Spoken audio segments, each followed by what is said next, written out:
Բանակի օրը կարծում եմ կհամաձայնեք ավելի շատ տոնելու մասին է։ Հետևաբար հունվարի 27-ին մենք հունվարի 27-ը կնվիրենք հայրենիքի պաշտպանության համար զոհվածների հիշատակը հարգելուն, հունվարի 28-ն արդեն լիաթոք կտոնենք, այսինքն ձեր մեղադրանքի հակառակն եմ ես առաջարկում։ PR ակցիան ես իրոք չեմ հասկանում, ի՞նչն է PR ակցիա։ Ի՞նչն է PR ակցիա։ Այսքան զոհեր ենք ունեցել, վերջապես խաղությունը հաստատվել, վերջապես շունչ քաշելու ժամանակ ունենք ու ես կարծում եմ, որ դա ամենաքիչն է, ինչ կարող ենք անել նման օր սահմանելը մեր զոհերի հիշատակը հարգելու համար, այդքան բան։ Ես իրոք չեմ հասկանում, էլի, լավ, ինչ կլինի, որ սրան գոնը դեմ չլինեք, ինչ պետք է լինի, էլի, ինչն է խնդիրը։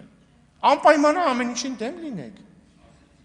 Ու պարոն Վարդանը շատ ճիշտ ասում, իրականում ցանկացած օր, մենակ սրան չի վերաբերվում, ընդհանրապես ցանկացած օր ինքը կոնսենսուսի եւ ավանդույթի արդյունքն է։ Եթե մենք իրար հետ ձևավորում ենք կոնսենսուս ու ավանդույթ, որ X օրը նշելու ենք X իրադարձությունը կամ տոնը կամ հիշատակի օրը, դա տեղի է ունենում, իր շուրջ ավանդույթներ են ձևավորվում։ Եթե չենք ունենում։ Հիմա ես առաջարկում եմ մի բանի շուրջ, այս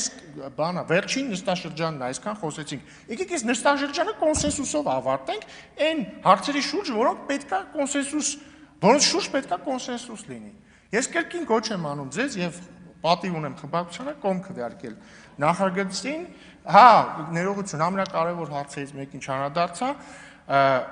նախագծում մեկ փոփոխություն է եղել, պարոն Թունյան, ոչ թե